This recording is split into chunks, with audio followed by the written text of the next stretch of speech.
Supervillains love to wreak havoc on society and their fellow man. But many of them have gone too far and don't know when enough is enough.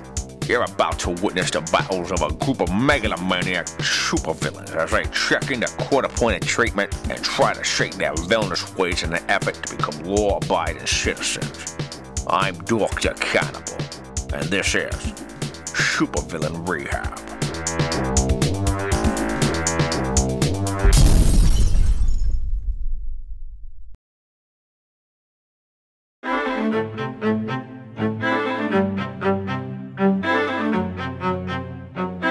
I am the infamous Iron Mask, descendant of Ivan the Terrible, the harbinger of death, minister of doom, and feared ruler of Latvia. You have not looked upon the face of death until you have looked upon mine. Now, you would think that the attributes I have just laid at your feet would be more than enough to topple governments and vanquish opposing armies, but it seems there's but a tiny chink in my armor. My former wives would say it's a rather large gaping fucking hole, but you see in Latvia we don't believe in divorce. So how could these 9 women be my exes, you ask? Simple. We partake in the time-honored medieval tradition of cleansing heretic witches, or whores as they're known in this country, and as my mother has pointed out on numerous occasions, even without my prodding her to do so, I have had the misfortune of marrying 9 of these wretched Jezebels. Her words, not mine of course. Now I must admit that I have quite the sweet tooth for the company of prostitutes, but I'm rambling. So what ails me? Well, I'm what you refer to as a bedwetter.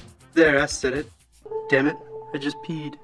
Welcome to the Charles E. Sheen Recovery Center. I'm Dr. Cannibal, and I'm the chief therapist here at the center. I'll be the one in charge of your mental care. Interesting choice of words, Doctor. Nevertheless, I'd like to thank you for your hospitality. As I'm sure you know, I am the Iron Mask, eternal prince of doom and feared ruler of Latvia. That's quite a bleeding accent you got there. Latvian, eh? Is that what we're calling it? Yes, it is. Why, do I not sound Latvian? Well, you sound like something. Not so sure it's Latvian, but I guess you could be. Anyways, let's dispense with the formalities, shall we? Is it okay if I call you Mr. Mask? Well, actually, I'd prefer it if you called me either the Iron Mask, the Prince of Doom, or Monty. My mother's rather fond of calling me that. All right, Monty. What seems to be buggering you? I'm not sure I'm following you, Doctor. Well, for various fucking reasons that I honestly don't give a shite about, you've decided to walk the path of the supervillain. Now, clearly in your travels, things have gone amok for you, or you wouldn't be sitting in front of me today. That being said, it is my unfortunate job to try and help you with these problems, get you back on the straight and narrow. So I'll ask you again, from what delusions are you suffering? I don't appreciate your smugness, Doctor. Be warned, I am a man of great power and could easily peel the flesh from your skin. Oh, for fuck's sake, not again. Is there a problem, Monty? I just pissed myself. Oh, you gotta be fucking kidding me. Mr. Roboto here's a trouser tinkler. For fuck's sake, do any of you cunts have a reserve of Johnny Walker stashed about? I'm gonna need a fucking pick-me-up if you expect me to make it through this one. Oh, come on, you bastards. Daddy needs his fucking medicine. None of you are holding. Ah, for fuck's sake, I don't believe it. Go bugger off, you tosses. Excuse me, Doctor, but is this part of some new wave therapeutic method you're testing out? No, Monty. No, it's not. Look, I'm sorry, but I used to have a bit of what some would call a drinking problem. Now the only problem I have is having to deal with dodgy winkers that lecture you unmedicated. And none of these bleeding cunts will let me wet my whistle and give me a taste. So given the circumstances, I could be a bit edgy. I know the feeling of being undermined, Doctor. Mother is always analyzing and criticizing every move I have made since the day I was born. Nothing is ever good enough for Mother. No woman is, that's for sure. So I know your pain. I'm sorry, Monty, but I have to ask. How did you ever get that voice? What do you mean? All Latvians talk like this. Well, Latvians speak with a bleeding robot voice. Oh, that. I thought you were making fun of my accent. Right. Have you ever heard of the Judas Cradle, Doctor? No, I can't say that I have.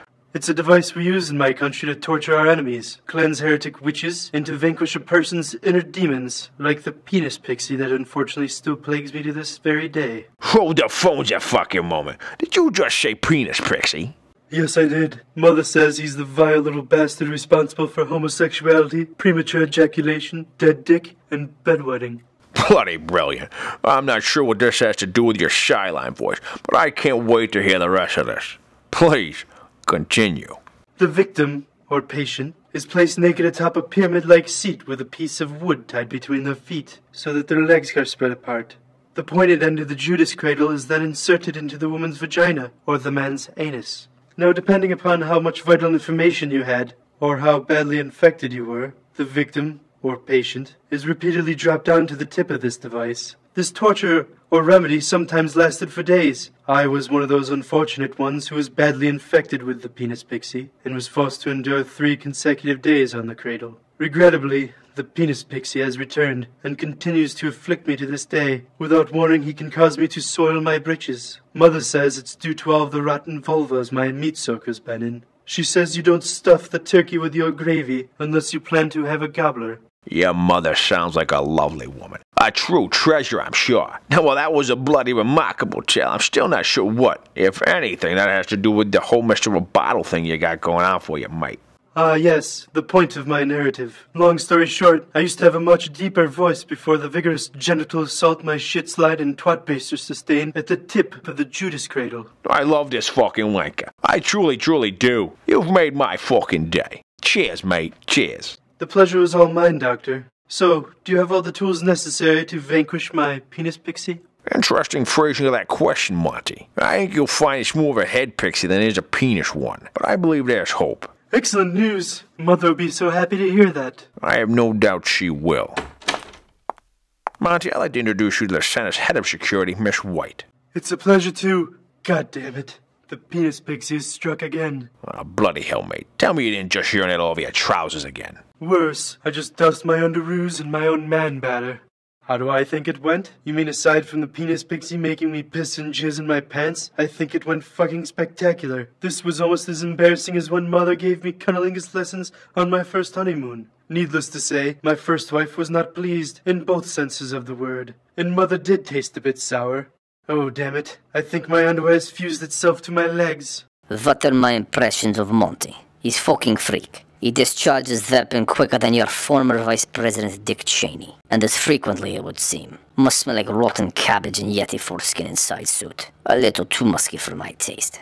I must say, when he started in with the I'd prefer bit, for a moment I wished for one of the production lights to pull free from its rigging and smash me about the fucking face and neck area, repealing me of this horrific existence. And then after it would fall onto the floor, and as it hit, the filament inside the light bulb would burst, and the sparks would catch a bit of the rugger blaze, causing a bloody raging inferno to ensue, trapping him and a lot of you cantankerous cuts in here so that you would all be engulfed in the sweet erotic embrace of hell's flames while you were agonizingly and deservedly burned alive. But then he told that story about being anally raped by some medieval torture device, and my bloody fucking day took a turn for the better. This bleeding utter is fucking brilliant. Makes spending the day with you horrible cunts a hell of a lot easier to swallow.